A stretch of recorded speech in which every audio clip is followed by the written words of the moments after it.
introducing Oliver Twist is a melodramatic novel. While this guy keeps flicking as if it's paradise, I've been working on Oliver Twist. Weesh! This is hard. So let's get this started with right now. Oliver Twist. Oliver Twist is a boy who basically goes ahead and is born in an orphanage. For the first 10 years of his life, he's basically living in the orphanage. And at the orphanage, he does lots of incredible and remarkable things. In fact, those remarkable things include something like this. Being able to breathe by himself, fix his breathing problems by himself, which is a miraculous thing for a baby to do. And it also does another miraculous thing. After 10 years, the boys decide hey, we can't live like this anymore. There's not much food. Hey, you know what? Whoever gets the house stick will go ask for more. And it was okay. And Oliver somehow gets the half stick. Of course, it's melodrama. You need drama, of course. So that works. That happened. Oliver goes ahead and asks for more. And then the cook's hey, you asked for more, you insolent, selfish brat. And they're yay! Yeah. Turns out that being underfed is the diet of the day. They say, if you're underfed, you are really healthy. If you're underfed, you're really healthy. Yeah. They decide children that are underfed means that they are happy. Yes, as if you being underfed makes you happy. I don't like being underfed at all. I mean, I skip lunch sometimes, but that doesn't really mean anything like this. So that happens. And then Oliver goes into the apprenticeship of a guy named Mr. Sourberry. And Mr. Sourberry decides hey, he will be my apprentice. And if he becomes my apprentice, you have to give me £5. And they're £3 then. What? £4? No, £3, 10 pence. £4, then we're done. £3, 10 pence. Fine. Take the apprentice. Goes away. And they're yes, we're so greedy. We got a profit of minus £1 and 90 pence, which is much better than a profit of minus 3 pence. £3 and 10 pence, which is better than a profit of minus £5. Boo! It's just That happens, and Oliver does not really like the place because when Noah comes in, ha ha, you stupid boy, your mother deserves to die. Ha ha. Yeah, a very really big, overfed, meanie bully, and so Oliver runs away after Noah taunts about his mom, and goes away. Oliver runs away, and he walks the 70-mile journey all the way to London.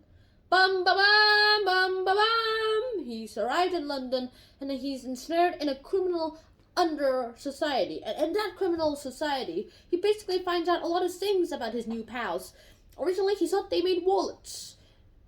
Turns out they steal wallets. That happened. They're pickpockets. They steal wallets, and after he saw it for the first time that they stole wallets, he oh no, what am I gonna do? Then he realized, wait, I have to run right now. Run! Catch him! He's a sheep! Catch him! Everyone goes ahead and tries to catch him, and then finally a policeman one-KOs him in the face, and he's captured. Turns out he also has a fever, so that lets him not answer any questions. What a big stroke of luck that happens. And afterwards, the Mr. Brownlow actually thinks he's guilty, but he's please, sir, 7 years is too harsh. And nope, we have to make an example of him. And he's I sentence you to 7 years of. And then the guy who sold the wall is wait, sire, what do you do with the interfering with the matters of this court? And sire, it was just 2 companions that were the real thieves, not Oliver. In fact, he was dumbstruck. Officer, did you actually see him pickpocket? No, sir, the officer said. And very well, I sentence him to be released immediately. Yay! Mr. Brownlow takes Oliver home with him to be nursed for and cared for. After that, he looks up at a portrait of Agnes. Turns out according to some stories, he's a family friend. But in this story, Agnes. Alright, let's just say niece. Yeah, niece. So that happens. And boom, here we are. And they look so identical to each other that Mr. Brownlow's like, after he gets better, I'm gonna get sure that he has trust, and then I'll ask him about his origins, who his mothers are, who his mother is, who his parents are, where did he come from? Like, and a cook, and then the doctor's like, well, where is Anderson? He's from orphanage in Mudlow, whatever that place is called. That happens. They go home, and then he trusts Oliver to £5, a £5 note, and some books to return to the bookstore. Oliver's on his way there, and then he's kidnapped by the artful daughter and Nancy. And then he goes home, forced home. Afterwards, after that happens, this happens. Hey, you're gonna turn into a thief, or else. Because this guy named Monks ordered him, make Oliver into a thief. Do not ask any questions, or else I'll send you to the police myself.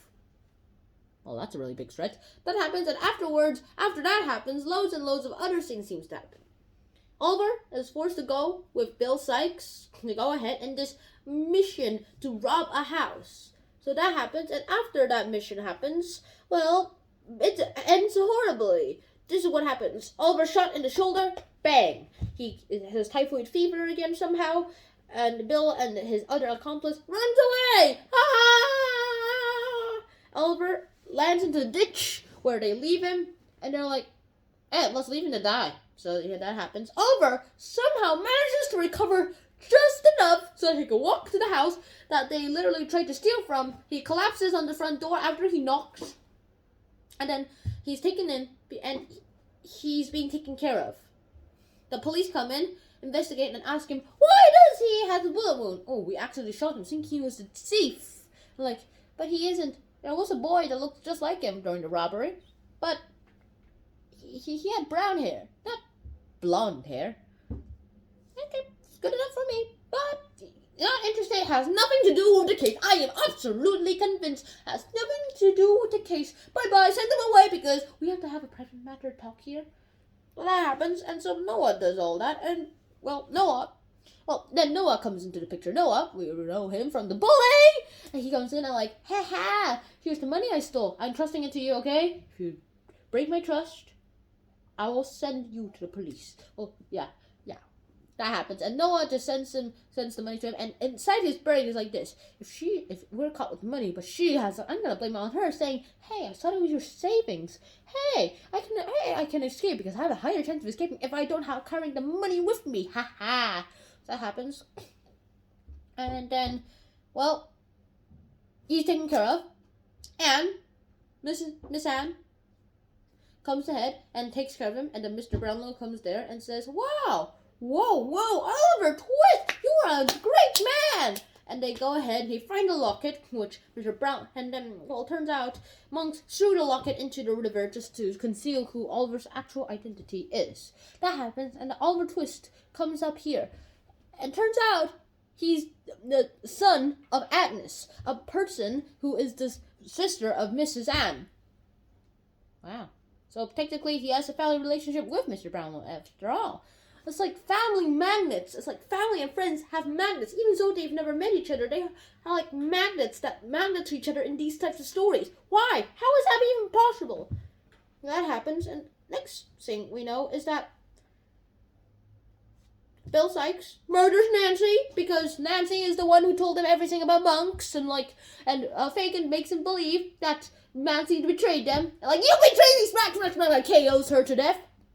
Realizes what he's done, runs away, and finds out that it's Sikes who killed Nancy. Like, go get Sikes, go get Sikes. Sikes tries to drown the dogs, but the dog is too smart because he runs away, and Sikes tried to drown him because he's like, wait, what if someone recognizes him? Drown, no, go, come back. No. So he comes back, and then he ties something so that he can lower himself while during the confusion, and his dog follows him, and he thinks he saw the eyes of Nancy, like, falls to his death, like this. But doesn't hit the ground though. This is how he dies. The noose that he was supposed to tie around his waist with went onto his neck. He hanged himself to death by accident. What a stupid accidental death. And then the dog comes in, tries to save his master, falls to the death because he hit the brick too hard, and like he dies too. Wow. So ironic. It's like death magnets. Owner and master magnets happen too. Wow. And then Oliver Twist finally knows who he is. Well, and Monks turns out is his half brother, And according to the will, if one of them becomes a criminal, their money turns to the other brother's money. And if both of them are criminals, well, I have no idea what would happen to the money, because I think at least one of you will not be a criminal. That happens. Monks gets half of his inheritance. Oliver gets half of the money.